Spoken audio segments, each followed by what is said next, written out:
ప్రియమైన దేవుని సంగమ, ఈ పరిశుద్ధాదివారం కొరకు ఏర్పాటు చేయబడిన దేవుని వాక్య భాగముగా అపోస్తల కార్యముల గ్రంథము 12వ అధ్యాయము మొదటి 10 వచనములను మనము ధ్యానం చేసుకుందామండి. అపోస్తల కార్యముల గ్రంథము 12వ అధ్యాయము మొదటి నుండి 10 వచనములను మనము ధ్యానం చేద్దాం. ప్రియమైన దేవుని సంగమ, ఈ యొక్క 12వ అధ్యాయములో ఉన్నటువంటి విషయాలు మనము గడిచిన ఆదివారము మనము అభ్యాసం చేసి ఉంటున్నాం.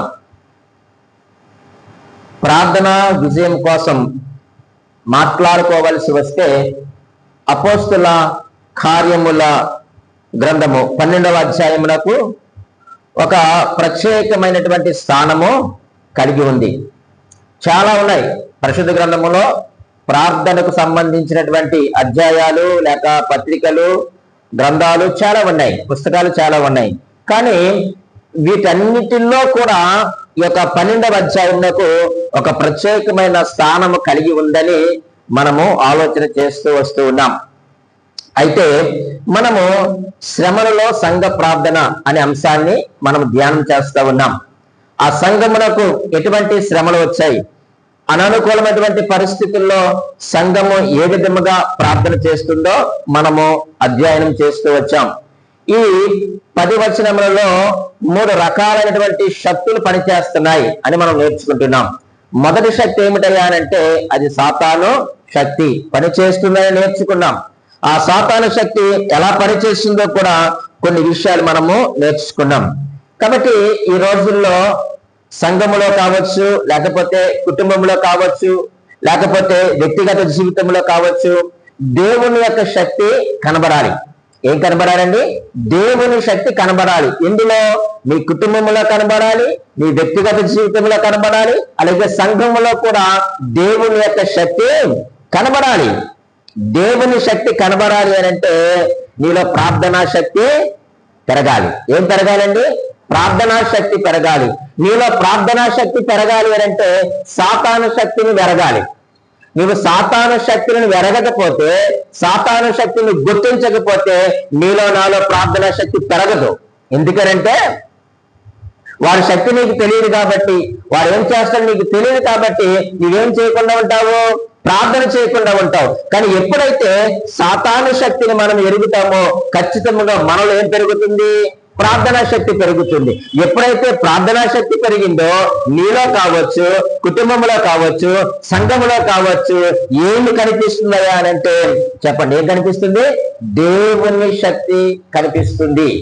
అయితే మనము ఈ యొక్క సాతాను గురించి లేక సాతాను శక్తి గురించి ఒక 4 విషయాలు, 4 ఫొటోస్ లేక 4 బొమ్మలు మనము ఆలోచన చేస్తాం. ఏమిటి ఆ 4 బొమ్మలు అని అంటే, మొదటిది వాడు గర్జించు సింహము వలె ఉన్నాడు అని మనము నేర్చుకున్నాం. రెండవదిగా వాడు సర్పము వలె వస్తాడు అని నేర్చుకున్నాం. మూడవదిగా నేరాలు మోపువాడిగా వస్తాడని నేర్చుకున్నాం. 4వదిగా నరహంతకుడిగా వాడు వస్తాడని మనం నేర్చుకున్నాం. కాబట్టి ఈ 4 విషయాలు, ఈ 4 సత్యాలు చాలా స్పష్టంగా ఎరిగిన మనము ఈ సాతాను యొక్క శక్తి ఎలా పనిచేసిందో కూడా నేర్చుకున్నాం కదండి. వాడు గర్జించు సింహము వలె వచ్చాడు అపోస్తల కార్యములు 4:17లో. వారు ఏం చేస్తాడయ్యారంటే శాస్త్రులను, పరిసయ్యులను రెచ్చగొట్టి ఆ యొక్క ఏం చేశాడు చెప్పండి, అక్కడ సంఘములో గలిబిలిని చేయడానికి ప్రయత్నం చేస్తాడు. ఎవరైతే దేవుని సువార్తను ప్రకటిస్తున్నారో, ఎవరైతే యేసుక్రీస్తు నామమును ప్రకటిస్తున్నారో వారిని బోధించవద్దని వారి ద్వారా హెచ్చరించి వారు నోళ్లు మూయించే ప్రయత్నాన్ని చేశాడు. కానీ వారు ఏం చేశారు? 4:24 అపోస్తల కార్యములు అంటే వారు ఏక మనసుతో ప్రార్థన చేయగా గర్జించు సింహం ఏమైపోయింది?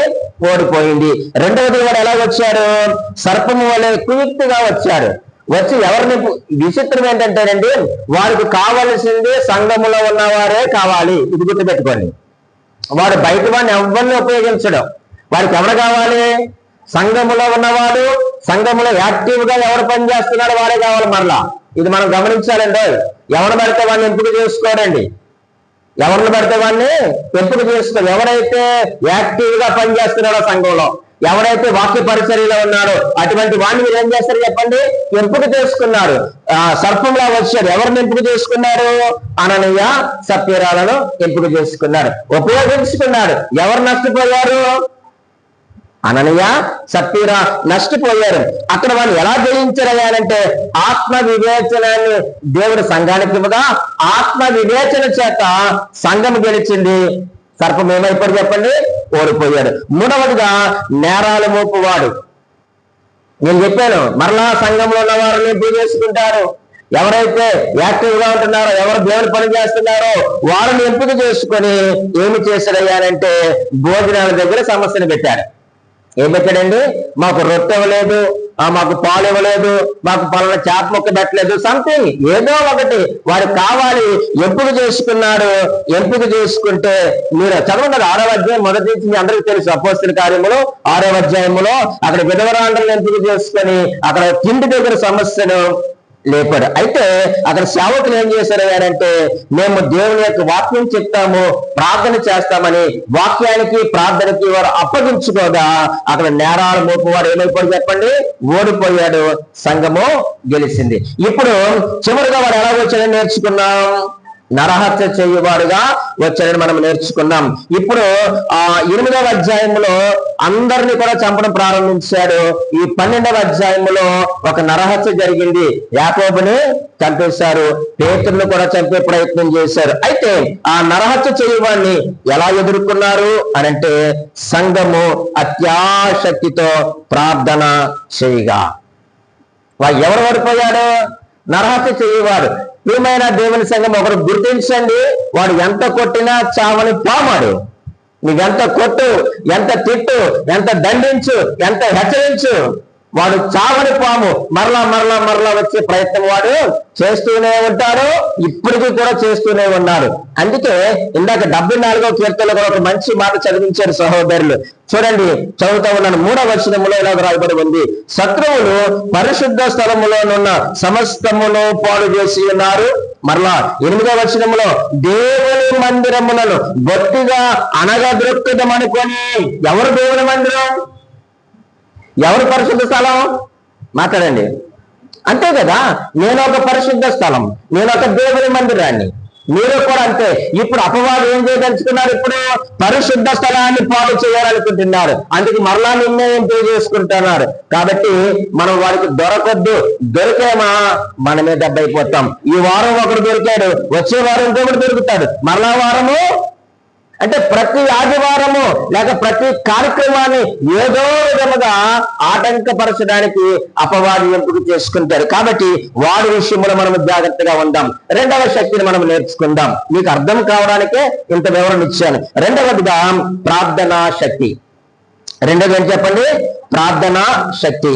వారు చేసేటువంటి ప్రార్థనకు ఎంతో శక్తి ఉంది. ఈరోజు మనం చేస్తున్న ప్రార్థనకు శక్తి ఉందా? మన ప్రార్థనలు ఎలాగుంటున్నాయి? మనం మెలకువగా ఉండి ప్రార్థన చేస్తున్నామా? చాలా మంది ఏంటంటే ప్రార్థన చేయండి అని చెప్తారు కానీ ప్రార్థన చేయరు. ఏదైతే చెప్తారో అదే. నేను చెప్పిన మాట కాదండి, ఒక భక్తుడు తన పుస్తకంలో రాసిన మాట ఏమిటంటే ఏదైతే చెప్తారో అదే చేయరట. ఇది సేవకులు కూడా వర్తిస్తుందండి. నేను విశ్వాసులకు ఒక్కరికి మాట చెప్పడం లేదు, సేవకులకు కూడా వర్తిస్తుంది. ఎందుకంటే చాలా మంది సేవకులని చెప్పుకొని ప్రార్థన చేయండి అంటారు కానీ వారు ఏం చేయరట? ప్రార్థన చేయరు. కానీ ఇక్కడ మనం ఆలోచన చేస్తూ ఉన్నప్పుడు వారు చేసేటువంటి ప్రార్థనకు ఎంతో శక్తి మనకు కనిపిస్తూ ఉంది. ఎంత శక్తి ఉందో అంటే 12వ అధ్యాయము 6వ వచనాన్ని మీరు చదవండి. ఎంత శక్తి ఉందో. హేరోదు అతనిని వెలుపలికి తీసుకొని రావాలని ఉండగా ఆ రాత్రి పేతురు 2 సంఖ్యలతో బంధింపబడి 2 సైనికుల మధ్య నిద్రించుచుండెను. మరియు కావలి వారు తలుపెదుటి చెరసాలు కాల్చుకొని ఉండేది.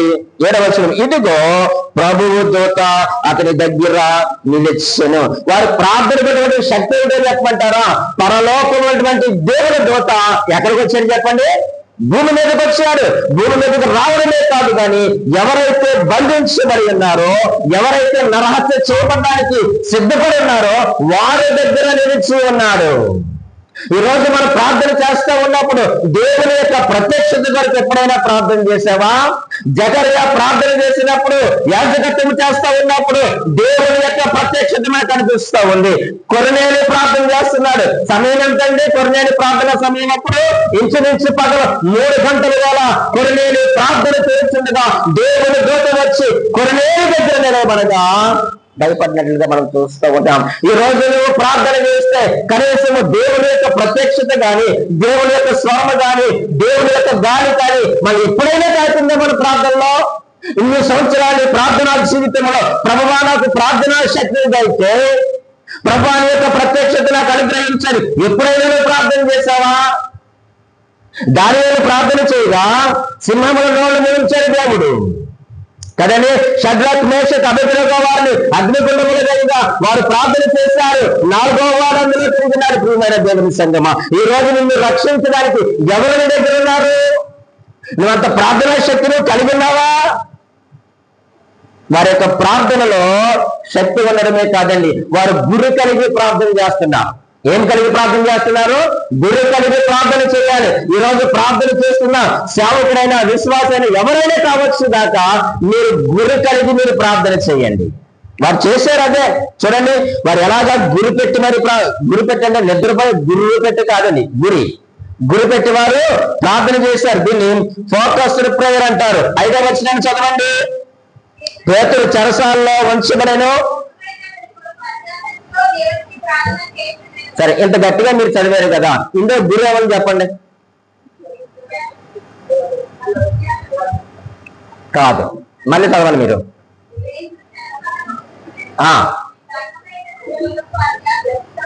ఎవరి కొరకు? అతని కొరకు. ఇది గురి కలిగి ప్రార్థన చేయడం అంటే. ఈ రోజు నీ ప్రార్థనలో ఏముండాలి? గురి ఉండాలి. సంఘం ఏం చేస్తుందట? అత్యాశక్తిగా ప్రార్థన చేస్తుంది. ఎవరి కొరకు ప్రార్థన చేస్తుంది? అతని కొరకు. ఎవరతను? పేతురు గారి కొరకు. సంఘము అత్యాశక్తితో ప్రార్థన చేస్తా ఉంది. సహోదరి సహోదరుడా, ఈ రోజు నువ్వు ప్రార్థన చేస్తున్నావు కదా, నీ ప్రార్థనలో నీ పదాలు ఎలా వల్లిస్తున్నావు? ఏ గురి కలిగి నువ్వు ప్రార్థన చేస్తున్నావు? ఈ రోజు నువ్వు గురి కలిగి ప్రార్థన చేస్తే మన జీవితాల్లో మనము కార్యాలు చూస్తాం. ఏం చూస్తాం? కార్యాలు చూస్తాం. ఈ రోజు మన ప్రార్థనలు ఎలా ఉన్నాయంటే గురి లేని ప్రార్థనలుగా ఉన్నాయేమో అని అనిపిస్తుంది నాకు. ఎందుకంటే కొన్ని కార్యాలు మనం చూడలేకపోతా ఉన్నాం. కాబట్టి ప్రియమైన దేవుని సంగమా, వారి యొక్క ప్రార్థనలో శక్తి ఉంది.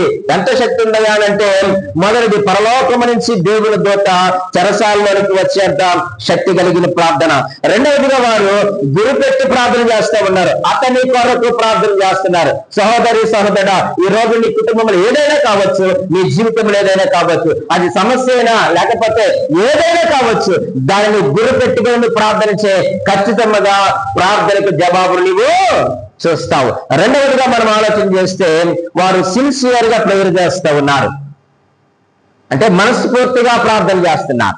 ఈ రోజు మన ప్రార్థన మనస్ఫూర్తిగా ఉండవు. దీని ఇంకా మనం అర్థం చేసుకోవాలంటే మనస్సు నిలిపి ప్రార్థన చేయాలి. ఎలా ప్రార్థన చేయాలి? మనస్సు నిలిపి ప్రార్థన చేయాలి. వారు ప్రార్థన చేస్తూ ఉన్నారు. చూడండి ప్రియమైన వారులారా, వారు మనస్సు నిలిపి ఎలా ప్రార్థన చేశారు అంటే 12-13 వచనాలు ఇలాగ రాయబడి ఉంది. ఇట్లా ఆలోచించుకొని అతను మారు పేరు గల యోహాను తల్లి అయిన మరియ ఇంటికి వచ్చాను. అక్కడ అనేకలు కూడి ప్రార్థన చేయించుండని. అతడు తలవాకికి తలుపు తట్టుచుండగా. ఎవరు తట్టుతున్నారు తలుపు? అక్కడ పేతురు గారు వచ్చాడు. ఏం చేస్తున్నారట? తలుపు తడతా ఉన్నారు. వీళ్ళెవరన్నా తీసారా తలుపు తీయలేదు. వీళ్ళేం చేస్తున్నారు అంటే మనసు నిలిపి ప్రార్థన చేస్తా ఉన్నారు. పేతురు వచ్చి తలుపు కొట్టినప్పటికీ కూడా వారు ప్రార్థనలో నిమగ్నమైపోయి ఉన్నారు. చూడండి ప్రియమైన వారులారా, ఇప్పుడు మన ప్రార్థనలు ఎలాగుంటాయంటే పెరిగి మీద మోతెత్తినో లేదో, ఎందులోని ఆలోచనలో ప్రార్థనలోనే పెరిగి మీద మోతెత్తినో లేదో, చేపల కూర మీద మోతెత్తినో లేదో కదండి, ఆ తాలింపు ఏదో పొయ్యిలో కాదు ఫ్రిడ్జ్ లో పెట్టానో లేదో మనం ప్రార్థన చేస్తూ ఉంటాం. మీరు చెప్పండి, నిజంగా మీ మనసాక్షి మీద చేసుకొని అప్పుడప్పుడు మనం ప్రార్థన చేస్తూ ఉన్నప్పుడు పప్పులో ఉప్పు వేసానో లేదో, తాలింపు వేసానో లేదో, కారం సరిగ్గా ప్రార్థన చేస్తూ ఉంటాం. మొగాలైతే వారి డ్యూటీలు జ్ఞాపకం వచ్చేస్తాయి. అమ్మ ఏ డ్యూటీకి వెళ్ళాలో, ఎవరు వస్తారు ఈరోజు డ్యూటీలో, ఏంటి కృపవరం గారు అయితే బాబు ఎవరు ఫోన్ చేసేస్తారో నాకు తెల్ల బాబు ఆయన ఆలోచనలు మీకే కదండి, నాకు కూడా ఒక్కొక్కసారి వస్తూ ఉంటాయి. అలాంటప్పుడు ఏం చేయాలి మనం అంటే ప్రార్థన చేయడం మానేయండి, తప్పే లేదు. మనం మనస్సు నిలుపుకోలేనప్పుడు ఆ క్షణము ప్రార్థన చేయడం మానేసి అన్ని సర్దు మడిగిన తర్వాత మనం మరలా ఏం చేయాలి చెప్పండి, ప్రార్థన చెయ్యాలి. తప్పేం కాదు. మనసు నిలుపుకోలేకపోతే మనం ఒక క్షణం ఆగిపోయి మరలా మనం కొంత సమయం తీసుకొని ప్రభు దగ్గరికి వచ్చి మనం ఏం చేయాలి చెప్పండి, ప్రార్థన చెయ్యాలి. అందుకనే యాకోబు రాసిన పత్రిక 5వ అధ్యాయము 16వ వచనంలో ఈ మంచి మాట తెలియజేస్తున్నారు. 5:16లో ఉన్నారు, మీ పాపములను ఒకరితో ఒకడు ఒప్పుకొనడి, మీరు స్వస్థత పొందినట్లు ఒకరి కొరకు ఒకరు ప్రార్థన చేయడి, నీతిమంతుని విజ్ఞాపన మనోపూర్వకమైనదే బహుబలము గలదై ఉండును. నీతిమంతుని యొక్క విజ్ఞాపన మనవపూర్వకముగానే ప్రార్థన చేయాలి. మనసు నిలుపుకోకపోతే ఆగిపోయి మరలా నువ్వు ప్రార్థన చేయి. వారు ప్రార్థనలో ఎంత శక్తి ఉందయా అని అంటే వారు గురి పెట్టి ప్రార్థన చేస్తూ ఉన్నారు, మనసు పూర్తిగా ప్రార్థన. అంటే నువ్వు ఎవరి కొరకు ప్రార్థన చేస్తున్నావు? నువ్వు దేవుని వినాలని ప్రార్థన చేస్తున్నావా, లేకపోతే మనుషులు వినాలని ప్రార్థన చేస్తున్నావా? కాబట్టి మనము గురి కలిగి ఏం చేయాలట, ప్రార్థన చేయవలసిన వారిగా ఉన్నాం. వారు కూడా అదే ప్రార్థన చేస్తారు. మూడవదిగా ప్రియమైన వాళ్ళరా, వారు సంబంధము కలిగిన ప్రార్థన చేస్తారు. ఏ ప్రార్థన చేస్తారు? సంబంధము కలిగిన ప్రార్థన. అసలు ప్రార్థన అంటేనే సంబంధం. తెలుసా మీకు? ప్రార్థన అంటేనే రిలేషన్షిప్. మనం ఎవరికి ప్రార్థన చేస్తున్నామో వారితో మనకి ఏముండాలి, సంబంధం ఉండాలి. కానీ మనము సంబంధం లేకుండా ప్రార్థన చేస్తే అది శక్తివంతమైన ప్రార్థన కాదు. ఆ ప్రార్థనకు మనం రిజల్ట్ కూడా మనము చూడలేము. సంబంధం కలిగిన ప్రార్థన అంటే మనందరికీ తెలుసు, పరలోకమందున్న మా తండ్రి అంటే అర్థం ఏమిటి? ఆయన తండ్రి, మనము కుమారులము. ఈ సంబంధంలోకి వెళ్ళాలి. సంబంధం కలిగిన ప్రార్థన అంటే ఇది. పరలోకమందున్న మా తండ్రి కదా, ఆయన తండ్రి, మనం ఎవరట? కుమారులము. నీ నామము పరిశుద్ధపరచబడును గాక అంటే నువ్వు ఆరాధికుడివి, మేము ఆరాధికులము. నువ్వు ఆరాధికుడివి, మేము ఆరాధికులము. ఈ సంబంధంలోనికి రావాలి. ఆయన తండ్రి, మనము కుమారులము కదండి. ఆయన ఆరాధికుడు, మనము ఆరాధికులము. తర్వాత నీ రాజ్యము వచ్చును గాక అంటే ఆయన రాజు, మనము ఆయన యొక్క పౌరులము. తర్వాత ఏమన్నాడు? నీ చిత్తము కదండి. ఎక్కడ నెరవేరినట్లు? నీ చిత్తం అని అంటే ఆయన యజమానుడు, మనము ఆయన దాసులము. అంటే ఎవరు వారి చిత్తాన్ని జరిగిస్తారు? యజమానుడు మాత్రమే తన చిత్తాన్ని జరిగిస్తారు. ఆయన యజమానుడు, మనం ఎవరు చెప్పండి? దాసులము. తర్వాత మా అనుదిన ఆహారము మాకు అనుగ్రహించి అంటే ఆయన ఎవరు? దాత, మనము దానము పొందే వాళ్ళము. ఇది మన ప్రార్థన చేసేటప్పుడు ఈ సంబంధంలోకి మనం రావాలి. ఈ సంబంధం లేకపోతే మన ప్రార్థన ఆయన దగ్గరికి చేరదు ప్రియమైన వాళ్ళు. తర్వాత మా రుణస్థులను క్షమించిన ప్రకారము అన్నాడు కదా, అంటే ఆయన క్షమించేటువంటి రక్షకుడు, మనము క్షమాపణ పొందే పాపులం. అంటే ఆయన క్షమించే రక్షకుడు, మనము క్షమాపణ పొందే పాపులము. ఈ సంబంధంలోనికి మనము రావాలి. దుష్టు నుండి మమ్మను తప్పించుము అన్నాడు. అంటే ఆయన మార్గదర్శకుడు, మనము యాత్రికులము. ఆయన దారి చూపించేవాడు. ఆయన ఎవరు? మార్గదర్శి, మనము యాత్రికులము. ఆయన మనకి ఏమి చూపిస్తాడట? దారి చూపిస్తాడు. దృష్టి నుంచి తప్పించడం అంటే అదే. ఈ బంధంలోనికి మనం రావాలి. రాజ్యము, బలము, మహిమ అంటే అర్థం ఏమిటంటే ఆయన సృష్టికర్త, ఆయన సృష్టిలో మనము జీవులము. అంటే ఆయన ఎవరు చెప్పండి? సృష్టికర్త. ఆయన సృష్టికర్త, సృష్టికి కారణభూతుడు. మనమందరము కూడా ప్రియమైన వాళ్ళరా ఆయన సృష్టిలో చెప్పండి ఎవరు? జీవులము. ఎప్పుడైతే మనము బంధాలు కలిగి ప్రార్థించలేదో లేక ప్రార్థించలేమో అప్పుడు దేవుని దగ్గర నుంచి ఎటువంటి సమాధానాన్ని మనము పొందుకు. కానీ మనము సంబంధం కలిగి మాట్లాడినప్పుడు అన్ని విషయాలు కూడా చాలా స్పష్టంగా మనము ప్రార్థించగలుగుతాం. ఎందుకంటే ప్రియమైన వాళ్ళరా ఆయన ఆకాశం మందు ఉన్నాడు, మనం ఎక్కడున్నాం చెప్పండి? భూమి మీద ఉన్నాం. మన మాటలు ఎలా ఉండాలంట? కొంచెముగా ఉండాలని ప్రసంగి గ్రంథము చూడండి 5వ అధ్యాయము 2వ వచనంలో ఆయన మాట్లాడతారు. ప్రసంగి గ్రంథము 5వ అధ్యాయము 2వ వచనంలో ఆయన ఏమన్నాడు తెలుసా? నీవు దేవుని సన్నిధిని అనాలోచనగా పలుకుటకు నీ హృదయమును త్వరపడనీయక నీ నోటిని కాచుకోము. నీ నోరును కాచుకో దేవుని సన్నిధిలో ఉన్నప్పుడు. ఏది పడితే అది మాట్లాడొద్దు. అలాగే ఏమైనా నీ ఆలోచన కూడా చాలా జాగ్రత్తగా ఉండాలి. ఎందుకు నీ ఆలోచన నీ మాటని ఎందుకు జాగ్రత్తగా ఉంచుకోవాలి అంటే పై వచనములు అన్నాడు కదా, నీ దేవుని సన్నిధికి పోయినప్పుడు నీ ప్రవర్తన అంతటి కూడా జాగ్రత్తగా చూసుకో. అంటే నీ మాటలు నీ యొక్క ఆలోచన కూడా చాలా జాగ్రత్తగా ఉండాలి. నీ నోటిని కాచుకోము. దేవుడు ఆకాశమందున్నాడు, నీవు భూమి మీద ఉన్నావు, కావున నీ మాటలు ఎలా ఉండాలట?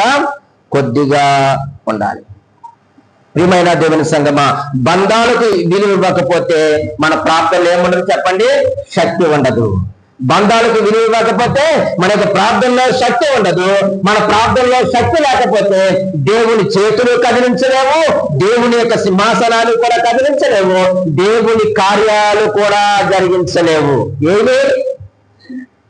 మన డొల్ల ప్రార్థన, సంబంధాలు లేని ప్రార్థన, ఆ ప్రార్థనలో శక్తి ఉండదు. ఆ శక్తి లేని ప్రార్థన దేవుని సింహాసనాన్ని కదిలించలేదు, దేవుని యొక్క చేతులు కదిలించలేవు, దేవుని కార్యాలు కూడా జరిగించలేవని దేవుని పేరట నేను మీకు తెలియచేస్తా ఉన్నాను. వారి ప్రార్థనలో ఏముంది చెప్పండి? శక్తి ఉంది. సాతాను శక్తిని గురించి మనం నేర్చుకున్నాం, ప్రార్థనా శక్తిని గురించి మనం నేర్చుకున్నాం. మూడవదిగా దేవుని యొక్క శక్తి గురించి మనము తెలుసుకుందాం. అక్కడ 3 శక్తులు పనిచేస్తున్నాయని చెప్పాను. 3వ శక్తి అది దేవుని యొక్క శక్తి. చూడండి దేవుని శక్తి ఎలా పనిచేసిందో 12వ అధ్యాయము 10వ వచనాన్ని చదవండి. మొదటి కావలిని, 2వ కావలిని దాని పట్టణమునకు పోవు ఇనుప గవలి యొద్దకు వచ్చినప్పుడు దానంతట అదే వారికి తెరుచుకొనెను. వారు బయలుదేరి ఒక వీధి దాటిన వెంటనే దూత అతనిని విడిచిపోయాను. చూడండి దేవుని శక్తి ఏం చేస్తున్నాయానంటే తలుపులు తెరుచుకున్నాయి. ఎవరు వెళ్ళి గడవలు తీశారండి? అక్కడ ఎంతమంది ఉన్నారండి కాపులా? ఎంతమంది ఉన్నారు కాపులు అక్కడ? వాళ్ళు 4వ వచనంలో చివరి వచనంలో రాయబడి ఉంది 4 చతుష్టయముల అని మాట రాయబడింది. ఎంతమంది ఉన్నారట? 4 4 ఎంత? 16 మంది. వారు పేతురు కాపులా కాస్తా ఉన్నారు. కింద ఉంది పుట్టినట్లో. మళ్ళీ మీరు ఎప్పుడు వెళ్ళారని జైల్లోకి అడగండి. కింద పుట్టినట్లో ఉంది 14 అనే మాట అక్కడ రాయబడింది. అంటే 16 మంది సైనికులు పేతురు గారికి ఎస్కార్ట్ గా ఉండగా Z+ కేటగిరీ అక్కడ ఉండగా ప్రభువు తన యొక్క శక్తిని కనపరిచాడు. నాకు అనిపించింది దేవుని యొక్క దూత అక్కడ రాగానే తన చేతులు కొన్నటువంటి సంఖ్యలు ఏమైపోయాట? ఉండిపోయాయా? ఊడిపోయాయా? ఊడిపోయాయి. ఈ రోజు నువ్వు దేవుని శక్తి కలిగి కనుక నువ్వు ఉంటే, నీ వ్యక్తిగత కుటుంబ జీవితాల్లో సంఘములో నువ్వు దేవుని శక్తి కలిగి ఉంటే, నీవు ఏ సంఖ్యల చేత బంధింపబడినా అవన్నీ కూడా తెగిపోతాయి. అక్కడ పేతురు గారు చేతులుకున్న సంఖ్యలన్నీ కూడా తెగిపోయాయి. ఆ 16 మందిని చక్కగా దాటుకొని బయటకు వచ్చేసారు. వచ్చారా లేదా ప్రియమైన దేవుని సంగమా? ఈ రోజు నీవు కూడా అదే దేవుని శక్తిని ఆశ్రయించి ప్రార్థన చేసినప్పుడు నీకున్న ఏ సమస్య అయినా, ఏ బంధకమైనా, ఏ కష్టమైనా సరే గాని దేవుని శక్తి ముందు అవి నిలవబడలేవని ప్రేమపూర్వకముగా నేను మీకు తెలియజేస్తూ ఉన్నాను. కాబట్టి ప్రభువునందు ప్రియమైన దేవుని సంగమా, దేవుని శక్తి పనిచేసింది. అక్కడ మొత్తం చెరసాల ద్వారములన్నీ కూడా తెరవబడ్డాయి. పేతురు గారు బయటికి తీసుకొని రాబడ్డారు. రెండవదిగా దేవుని శక్తి ఎలా పనిచేసిందో అక్కడ నేను మీకు చూపిస్తాను. 19వ అధ్యాయాన్ని మీరు చదవండి. 12వ అధ్యాయం 19వ వచనం. హేరోదు అతని కోసరము వెతికినప్పుడు అతడు కనబడనందున కావలి వారిని విమర్శించి వారిని చంపనాజ్ఞాపించెను. అటు తర్వాత హేరోదు యూదయ నుండి కైసరికి వెళ్ళి అక్కడ నివసించెను. రెండవదిగా దేవుని శక్తి ఏంటంటే సమస్యకు కారణమైన వాడిని దేవుడు తీసుకుపోయాడు దూరంగా. ఆయన చక్కగా యూదయలో ఉండి ఏం చేస్తూ ఉండేవాడు? దేవుని యొక్క పిల్లలను బాధ పెట్టేవాడు హేరోదు. ఆ యూదా నుంచి ఎక్కడికి వెళ్ళిపోయాడు? ఆయన కైసరికి వెళ్ళిపోయాడు. ఒక్క మాట ఇలా చూడండి, అందరూ కూడా ఈ సంఘం ఇంత అత్యాసక్తితో ప్రార్థన చేసింది కదా, ప్రభువా హేరోదు యొక్క స్థావరాన్ని నువ్వు మార్చు ప్రభువా అని ప్రార్థన చేశారా వాళ్ళు? చెప్పండి. చేశారా? ప్రభువా మమ్మల్ని బాధపడుతున్నాడు, మమ్మల్ని హింసిస్తున్నాడు, దయచేసి ఇదిగో పేతురు కంటే ముందు ఆ యొక్క హేరోదుని ఆ యొక్క స్థావరం మార్చు ప్రభు అని ప్రార్థన చేశారా? లేదు ప్రియమైన దేవుని సంగమా. వారు ఏం చేశారయ్యా అంటే వారికి ఏది కావాలో అదే ప్రార్థన చేశారు, కానీ వారు హేరోదు కొరకు వారు ప్రార్థన చేయలేదు. కానీ దేవుడు ఏం చేశాడు? దేవుని శక్తి ఏం చేసిందయ్యారంటే దేవుని యొక్క ప్రజలకు ఎవరైతే శత్రువుగా ఉన్నాడో, ఎవరైతే బాధపడుతూ ఉన్నాడో ఆ వ్యక్తి స్థావరాన్నే దేవుడు మార్చేస్తారు.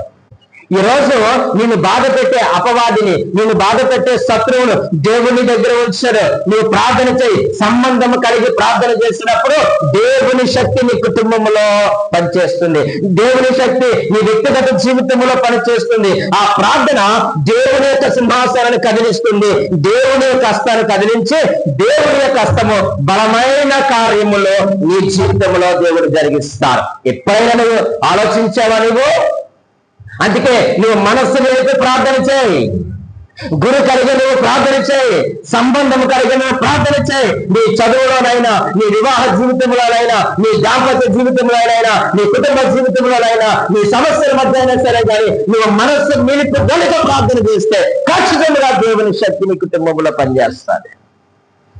ఉందా మనకు అదేమా? ఉందా మనకి ఆ యొక్క ఉత్కృష్ణ, ఆ పట్టుదల, ఆ కసి మళ్ళా ఉందా? ప్రార్థన చేయాలని వారు ప్రార్థన చేస్తారు, కానీ తన శత్రువుని చంపమని ప్రార్థన చేయలేదు, స్థావరం మార్చమని ప్రార్థన చేయలేదు. వారి యొక్క ఊహ ఏమిటయ్యారంటే, వారి యొక్క ఆలోచన ఏమిటయ్యారంటే మాకు పేతురు విడిపించబడాలి. దశాలంటే వారి ఊహ, వారి యొక్క ఆలోచన, వారి యొక్క ప్రార్థన ఏమిటయ్యారంటే మాకు పేతురు వస్తే చెప్పండి చాలు ప్రభువా. ఆ హేరోదుని ఏం చేయొద్దు, తన యొక్క స్థావరాన్ని మార్చొద్దు, అసలు ప్రస్తావనే తీసుకురాలేదు. ఈ రోజు నీవు నేను కూడా నీకేది కావాలని దేవుని దగ్గర అడుగు, మర్రపెట్టుకో, కన్నీరు కార్చు, పట్టుదలతో, అత్యాసక్తితో నువ్వు పోరాడు. మనకు తెలుసు చాలా మంది పోరాడి గెలిచిన వారు ఉన్నారు దేవుని దగ్గర, ప్రార్థించి పొందుకున్న వారు ఎంతో మంది పరిశుద్ధ గ్రంథంలో మనకు మాదిరిగా ఉన్నారు. ఇక అదే సంఘము కూడా అత్యాసక్తితో వారు ప్రార్థన చేస్తారు. మూడవదిగా ఏం జరిగిందో చూడండి. మొదటిది తలుపులు తెరుచుకున్నారు, రెండవదిగా సమస్యకు కారణమైన వాడు స్థావరాన్ని మార్చుకున్నాడు. మూడవదిగా మనం చూసినట్లయితే 23వ వచనాన్ని మనం చదువుకుందాం. చదవండి. జనులు 22 నుంచి కూడా చదువుతాం, మంచిగా ఉంటుంది. జనులు ఇది దైవ స్వరమే కానీ మానవ స్వరము కాదని కేకలు వేసిరి. అతడు దేవుని మహిమపరచునందున వెంటనే ప్రభువు దూత అతను మొత్తని గనక చెప్పండి ఏమి చేశాడట?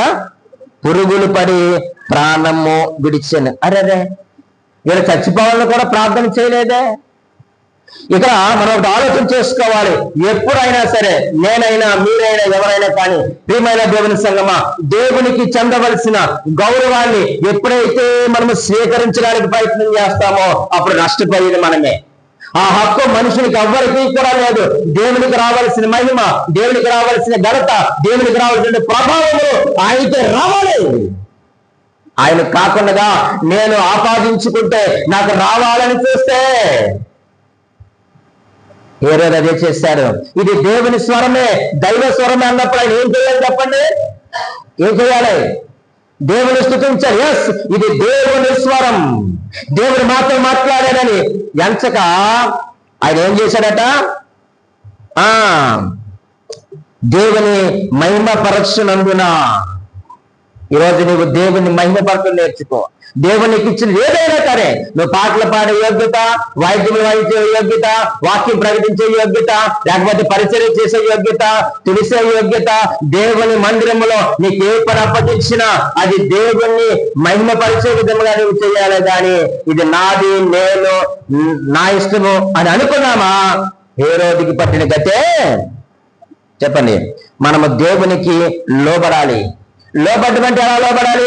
అన్ని విషయాల్లో కూడా విధేయతను కనపరచాలి. కొన్ని విషయాల్లో కాదు మనం విధేయతను కనపరచవలసింది, అన్ని విషయాల్లో దేవునికి విధేయతను కనపరచాలి. దేవునికి మనము లోబడాలి. ఆయన యొక్క ప్రవర్తనను బట్టే దేవుడు అతను ఏం చేశాడు చెప్పండి? శిక్షించాడు. ఇది గుర్తు పెట్టుకొని, నా ప్రవర్తన బట్టే దేవుడు నన్ను శిక్షిస్తాడు. నా యొక్క అవిధేయతను బట్టే దేవుడు నన్ను శిక్షిస్తాడు. కాబట్టి ఇర్మియా గ్రంథము చూడండి 29వ అధ్యాయము 13వ వచనంలో ఈ మంచి మాట రాయబడి ఉంది. ప్రియమైన వాళ్ళ 29:13 ఇర్మియా గ్రంథములో, మీరు నన్ను వెదకిని ఎడలా పూర్ణ మనసుతో నన్ను గూర్చి విచారణ చేయ నెడల మీరు నన్ను కనుగొందురు, నన్ను నేను మీకు కనపరుచుకుందును. ఇది యెహోవా వాక్కు. నేను మిమ్మల్ని చెరలో నుండి రప్పించేదను. ఎప్పుడు రప్పిస్తాడు? మీరు ఆయన వెతికినప్పుడు రప్పిస్తాడు. ఆయన మీరు పూర్ణ మనసుతో వెతికినప్పుడు, ఆయన విచారణ చేసినప్పుడు, ఆ బంధకము నుంచి, పాపము నుంచి, అవిధేయత నుంచి, అవిశ్వాసము నుంచి దేవుడు నిన్ను నన్ను విడిపిస్తాడు. విడిపించి ఆయన సొత్తుగా చేసుకునేటువంటి దేవుడు. మరి వెతుకుతున్నామా? మనము ఎలా వెతుకుతున్నాము? ఆయనను మనస్సు నిలిపి వెతకాలి, గురి కలిగి మనము వెతకాలి. ఈరోజు మనకి ఈ స్థాయిలో వెతకడం రావాలి. ప్రియమైన వాళ్ళ ఇంకేమన్నా చూడండి, నేను మిమ్మల్ని చెరలో నుంచి రప్పించదను, నేను మిమ్మల్ని చెరపట్టి ఏ జనులలోనికి, ఏ స్థలములోనికి మిమ్మల్ని తోలివేస్తున్నో ఆ జనులందరిలో నుండి, ఆ స్థలములన్నిటిలో నుండి మిమ్మల్ని సమకూర్చి రప్పించదను. ఇదే యెహోవా వాక్కు. వినండి దేవుని మాట, వినండి దేవుని యొక్క వాక్కు. చెవులు గలవాడు వినును గాక. ఈరోజు చెవులు ఉన్నాయి, ఎందుకు వినమంటే ఇది ఇప్పుడు నేను మాట్లాడే మాటలు మీరు వినడం కాదు. ప్రియమైన వాళ్ళరా, ఆ మాటలని హృదయంలోనికి తెచ్చుకొని పోవాలి. ఆయనతో విచారణ చేయండి, పూర్ణ మనసుతో వెతకండి కదండి.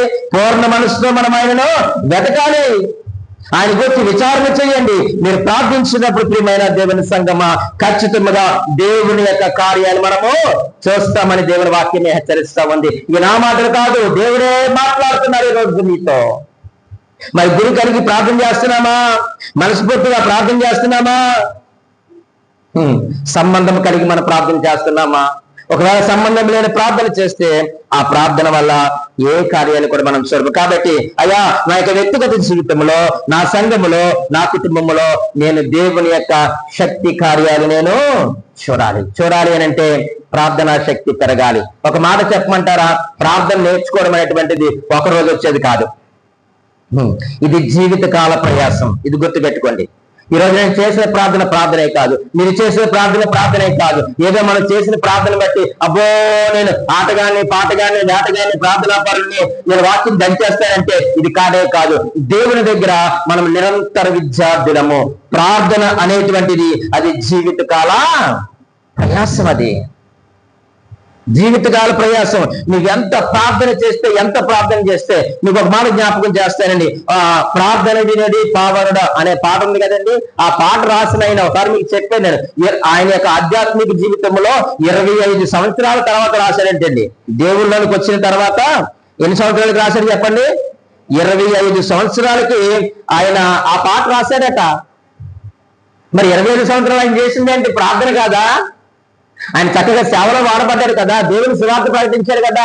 ఒక సేవకుడు అడిగాడంట, ఏంటన్నా నువ్వు ఇప్పుడు రాసావు ఈ పాట అంటే, తమ్ముడు నా ప్రార్థనలో ఇంకా దొల్లతనం నాకు అనిపించింది తమ్ముడు అన్నాడట. ఎన్ని సంవత్సరాల తర్వాత?